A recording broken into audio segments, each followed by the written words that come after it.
নমস্কার বন্ধুরা, কেমন আছেন সবাই? আশা করছি সবাই এক প্রকার ভালো আছেন। আমার চ্যানেলে আপনাদের সবাইকে আমি স্বাগত জানাই। আরও একটি নতুন ভিডিও নিয়ে আপনাদের সামনে আমি আজকে উপস্থিত হয়ে গেলাম।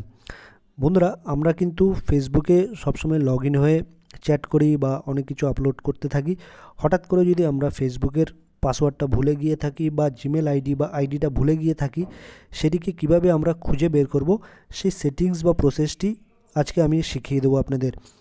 ধরুন আপনি অনেক দিন ধরে ফেসবুকে লগ ইন করে আছেন, ঠিক আছে, লগ ইন করে চ্যাট করেন, সব কিছুই করেন, কিন্তু ফেসবুকের আইডিটা ভুলে গেছেন বা পাসওয়ার্ডটা ভুলে গেছেন। সেটি আপনারা আবার কি করে উদ্ধার করবেন বা পুনরুদ্ধার করবেন, সেই সেটিংস বা প্রসেসটি আপনাদের শিখিয়ে দেবো। তো সম্পূর্ণ ভিডিওটি আপনারা দেখতে থাকবেন।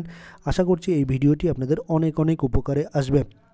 ফেসবুকের আইডি বা পাসওয়ার্ডটি আবার খুঁজে বের করার জন্য আপনাদের প্রথমে কী করতে হবে, মোবাইলের সেটিংস অপশানে চলে আসতে হবে। চলে আসলে আপনাদের কিন্তু এরকম একটা পেজ দেখাবে। আমার কিন্তু এটা রেডমির মোবাইল বন্ধুরা, তাই এরকম কিন্তু পেজ ওপেন হয়েছে। আপনাদের যদি অন্য মডেলের মোবাইল হয়ে থাকে, আপনাদের মোবাইলের মডেল নম্বরটা কিন্তু আমার কমেন্ট বক্সে লিখে জানাবেন, তাহলে আমি কিন্তু আপনাদের হেল্প করতে পারবো। তারপর এরকম নিচে দেখবেন একটা প্রাইভেসি বলে একটা অপশান দেখতে পাবেন। এই প্রাইভেসি অপশানে আপনারা টাচ করে দেবেন। প্রাইভেসি অপশানে টাচ করলে আরেকটু নিচে চলে আসবেন, দেখুন অটোফিল, এখানে দেখুন নিচে অটোফিল সার্ভিস গুগল বলে একটা অপশান দেখতে পাচ্ছেন, এখানে টাচ করবেন। তারপর একটা অপশান দেখতে পারবেন এখানে গুগল পাসওয়ার্ড ম্যানেজার, এইখানে টাচ করবেন। এখানে টাচ করতে হবে আপনাদের, ঠিক আছে। এখানে আমি টাচ করে দিলাম। তারপর এইখানে আপনারা সার্চ করবেন নিচে ফেসবুক বলে সার্চ করবেন। ফেসবুক বলে লিখলে ফেসবুকের আপনার যতগুলো অ্যাকাউন্ট আছে এখানে পাসওয়ার্ড লক মানে ওপেন করতে চাইলে করে নেবেন, খুলে নেবেন পাসওয়ার্ডটা। তারপর এখানে ফেসবুকে টাচ করে দেবেন। ফেসবুকে আপনার যতগুলো অ্যাকাউন্ট আছে সেগুলো কিন্তু এখানে দেখাবে বন্ধুরা, ঠিক আছে।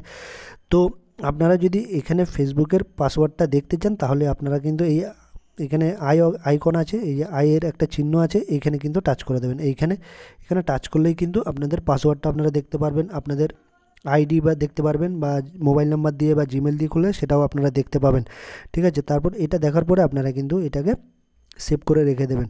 তারপর এটাকে চাইলে আপনারা ডিলিটও করে দিতে পারেন, ঠিক আছে। কোনো কারণে যদি আপনাদের মোবাইলটা হারিয়ে গিয়ে থাকে বা চুরি হয়ে গিয়ে থাকে, ডিলিট করে দিলে তাহলে কিন্তু আপনাদের